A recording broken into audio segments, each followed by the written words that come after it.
Hello friends, आप सभी लोगों का स्वागत है आपके अपने YouTube channel math classes with Javed sir में। तो फ्रेंड्स, आज हम डिस्कस करेंगे 4 जनवरी 2025 के मोस्ट इम्पोर्टेंट करंट अफेयर्स के क्वेश्चन को। तो आप इस पूरे सेशन को लास्ट तक ज़रूर देखिएगा।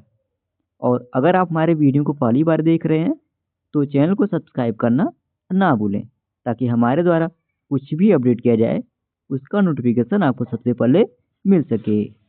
और इस वीडियो का पीडीएफ आपको हमारे टेलीग्राम चैनल पे मिल जाएगा, जिसका लिंक वीडियो के डिस्क्रिप्शन में दिया गया है। आप उसे वहां से इजीली डाउनलोड कर सकते हैं। तो चलिए आज के सेशन को करते हैं स्टार्ट। तो पहले हम लोग फ्रेंड्स पिछले दिन यानी 3 जनवरी के करंट अफेयर्स का क्विक रिवीजन कर लेते हैं, जिसमें पिछले दिन हम लोगों ने पढ़ा था भारतीय विशिष्ट पहचान प्राधिकरण के सीईओ के रूप में किसे नियुक्त किया गया है। तो भुवनेश कुमार को भारतीय विशिष्ट पहचान प्राधिकरण के सीईओ के रूप में नियुक्त किया गया। हाल ही में एसोचैम के महानिदेशक के रूप में किसे नियुक्त किया गया है।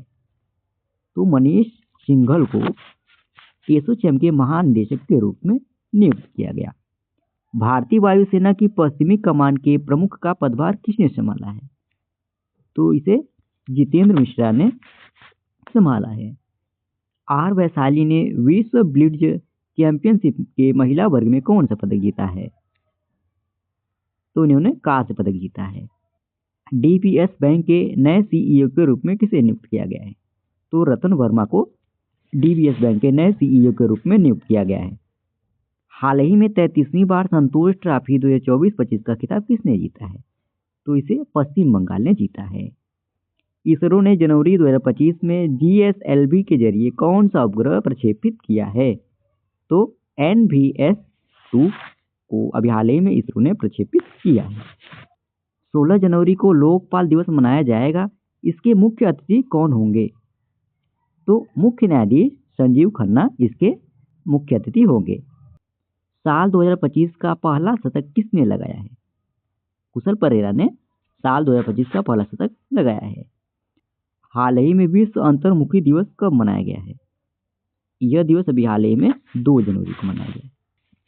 अब चलिए फ्रेंड्स, हम लोग आज के सेशन को कवर कर लेते हैं, जिसमें आज का पहला प्रश्न है वर्ष 2024 का मेजर ध्यानचंद खेल रत्न पुरस्कार किसे दिया गया है। तो इसका सही विकल्प हो जाएगा ई। आइए क्वेश्चन से रिलेटेड इंपॉर्टेंट पॉइंट कवर कर लेते हैं।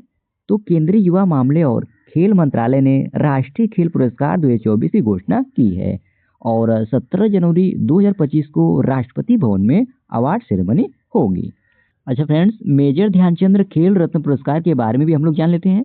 तो यह खेल के क्षेत्र में दिया जाने वाला सर्वोच्च खेल पुरस्कार है और इस पुरस्कार की स्थापना 1991-92 में शुरू किया गया था। और फ्रेंड्स, इस पुरस्कार के अंतर्गत 25 लाख रुपए की राशि प्रदान की जाती है। और फ्रेंड्स, 2024 के इस पुरस्कार के लिए निशानेबाज मनु भाकर, शतरंज विश्व चैंपियन डी गुकेश, पुरुष हॉकी टीम के कप्तान हरमनप्रीत सिंह और पैरा एथलीट प्रवीण कुमार को इस साल देश के सर्वोच्च खेल सम्मान मेजर ध्यानचंद खेल रत्न पुरस्कार के लिए चुना गया है। अच्छा फ्रेंड्स, अब हम लोग राष्ट्रीय खेल पुरस्कार को भी डिस्कस कर लेते हैं। खेल के क्षेत्र में कौन कौन से पुरस्कार वितरित किए जाते हैं। तो मेजर ध्यानचंद खेल रत्न यह भारत में खेलों में उपलब्धियों के लिए दिया जाने वाला सर्वोच्च सम्मान है। ओके। और अर्जुन पुरस्कार अंतर्राष्ट्रीय स्तर पर पिछले यहाँ पर 4 रहेगा फ्रेंड्स। ओके। पिछले 4 वर्षों से उत्कृष्ट प्रदर्शन के बाद किसी खिलाड़ी को अर्जुन पुरस्कार प्रदान किया जाता है। और द्रोणाचार्य पुरस्कार यह प्रतिष्ठित अंतर्राष्ट्रीय आयोजनों में पदक विजेता तैयार करने वाले कोच को दिया जाता है। और अर्जुन पुरस्कार लाइफ टाइम यह अच्छे प्रदर्शन और खेलों को बढ़ावा देने में योगदान के लिए यह पुरस्कार प्रदान किया जाता है। और मौलाना अबुल कलाम आजाद ट्रॉफी यह पिछले 1 वर्ष में अंतर विश्वविद्यालय टूर्नामेंट में शीर्ष प्रदर्शन करने के लिए विश्वविद्यालय को प्रदान किया जाता है। और अंतर्राष्ट्रीय खेल प्रोत्साहन पुरस्कार यह पिछले 3 वर्षों में खेल के प्रोत्साहन और विकास के क्षेत्र में भूमिका निभाने के लिए संगठनों और व्यक्तियों को इससे सम्मानित किया जाता है। अगला प्रश्न है, वर्ष 2024 में कुल कितने खिलाड़ियों को अर्जुन पुरस्कार दिया गया है? तो इसका सही विकल्प हो जाएगा सी। आइए डिटेल में जान लेते हैं। तो वर्ष 2024 में 32 खिलाड़ियों को अर्जुन पुरस्कार से सम्मानित किया गया है। इसके अलावा 2 लोगों को अर्जुन अवार्ड लाइफ टाइम पुरस्कार दिया गया है। अच्छा फ्रेंड्स, अब लोग अर्जुन पुरस्कार के बारे में भी जान लेते हैं। तो विभिन्न खेलों में अंतर्राष्ट्रीय स्तर पर पिछले 4 वर्षों से विशेष उपलब्धि प्राप्त करने वाले खिलाड़ियों को यह पुरस्कार दिया जाता है और इसकी शुरुआत सन 1961 ईस्वी में हुई थी। और इस पुरस्कार में फ्रेंड्स 5 लाख रुपए की पुरस्कार राशि दी जाती थी, लेकिन बाद में वर्ष 2020 से 15 लाख रुपए की पुरस्कार राशि, अर्जुन की कांस्य प्रतिमा और एक स्क्रॉल दिया जाता है। अगला प्रश्न है, 31वां राष्ट्रीय बाल विज्ञान कांग्रेस 2024 का आयोजन कहाँ किया जा रहा है? तो इसका सही विकल्प हो जाएगा डी। आइए क्वेश्चन से रिलेटेड इंपॉर्टेंट पॉइंट कवर कर लेते हैं। तो मध्य प्रदेश के मुख्यमंत्री मोहन यादव ने मध्य प्रदेश की राजधानी भोपाल में 31वीं राष्ट्रीय बाल विज्ञान कांग्रेस का उद्घाटन किया है और मुख्यमंत्री मोहन यादव ने वराह मिहिर खगोलीय वेधशाला के स्वचालन का भी उन्होंने उद्घाटन किया है। और बात करें फ्रेंड्स, इसका आयोजन कब से कब तक किया जाएगा? तो इसका आयोजन 3 जनवरी से 6 जनवरी 2025 तक इसको आयोजित किया जाएगा। और 31वें राष्ट्रीय बाल विज्ञान कांग्रेस का विषय क्या है फ्रेंड्स?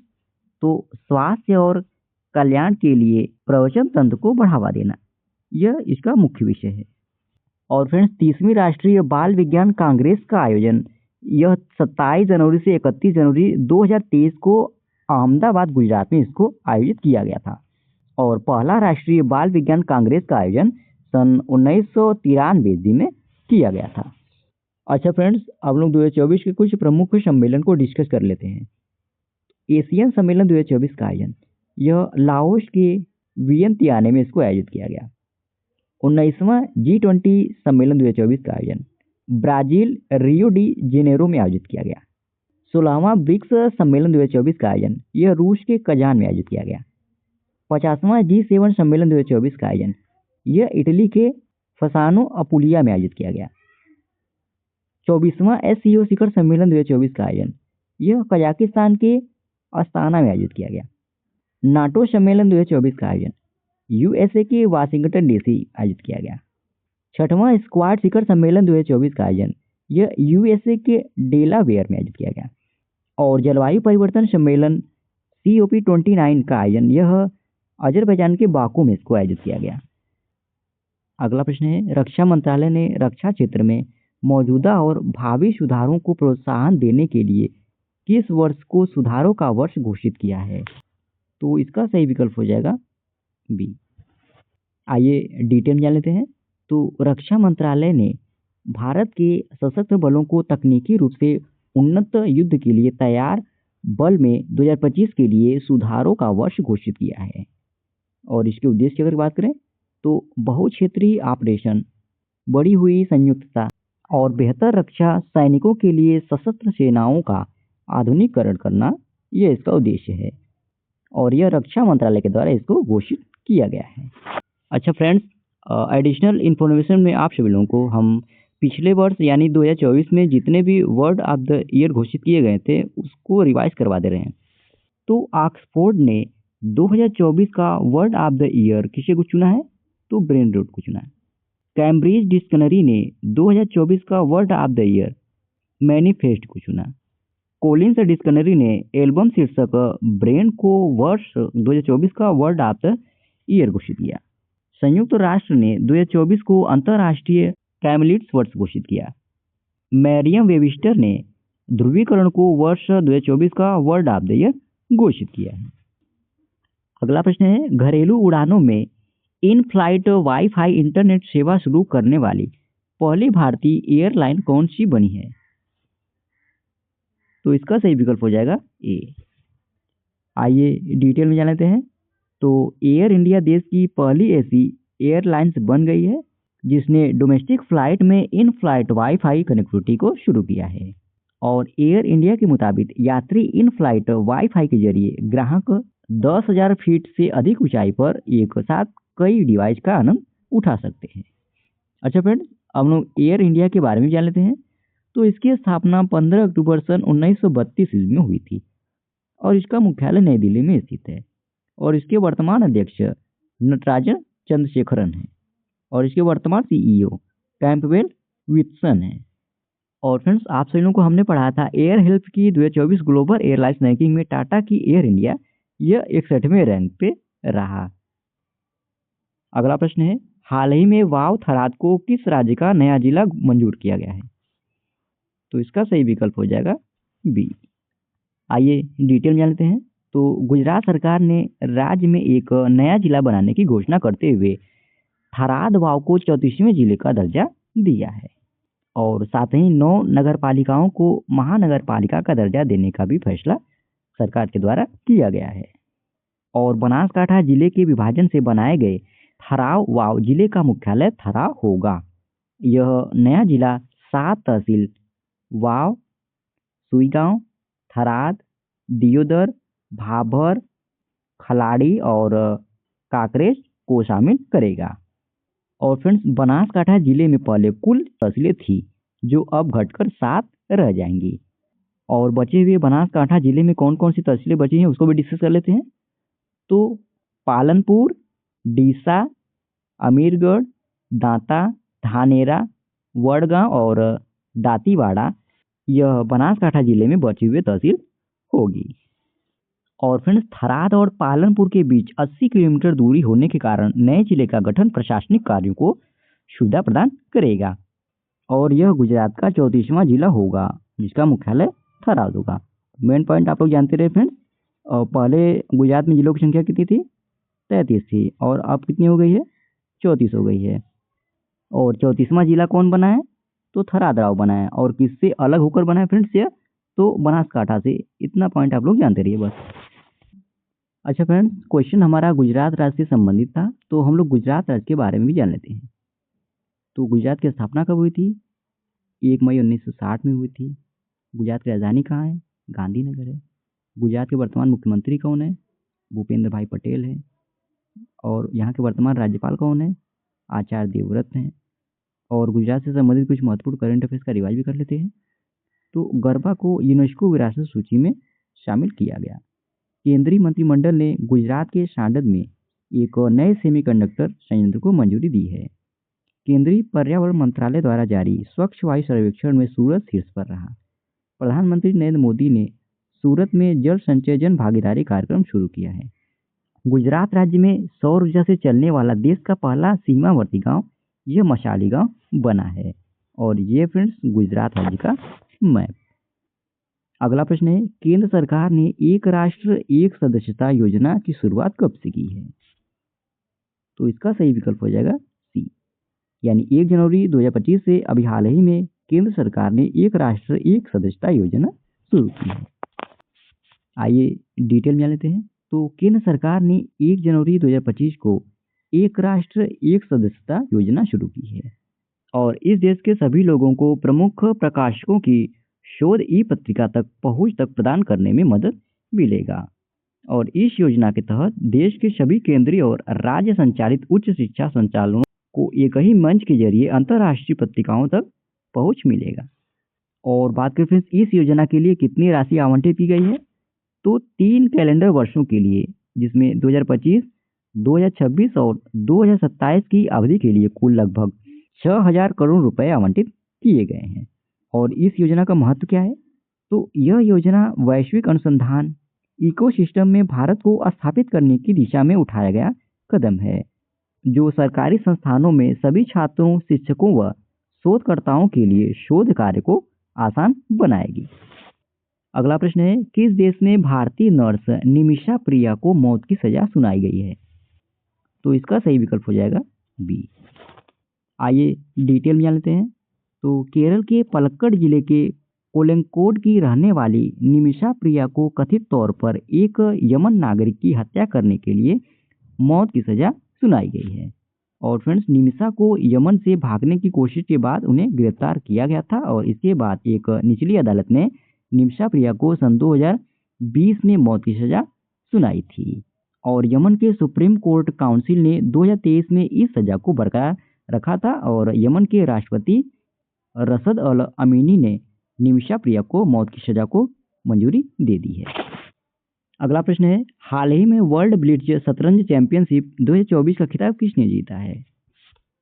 तो इसका सही विकल्प हो जाएगा फ्रेंड्स डी, यानी ए और बी दोनों ऑप्शन इसमें सही हो जाएगा। आइए डिटेल में जान लेते हैं। तो फीडे विश्व शतरंज ब्लिट्ज चैंपियनशिप में इस बार रोचक तौर पर पुरुष वर्ग में एक ही जगह हमें 2 विजेता मिले। न्यूयॉर्क में खेले गए फाइनल मैच में मैग्नस कार्लसन और इयान नेपोमनियाची के बीच मुकाबला बराबरी पर खत्म हुआ, जिससे फ्रेंड्स दोनों को संयुक्त विजेता घोषित किया गया।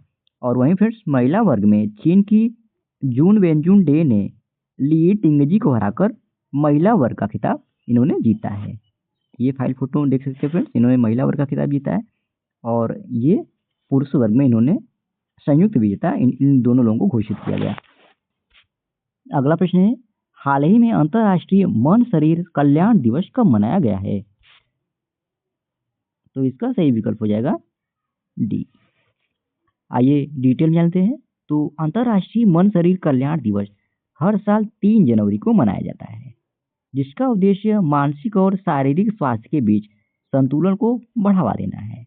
और फ्रेंड्स इस दिन को मनाने का उद्देश्य लोगों को संतुलित जीवन शैली की ओर प्रेरित करना है।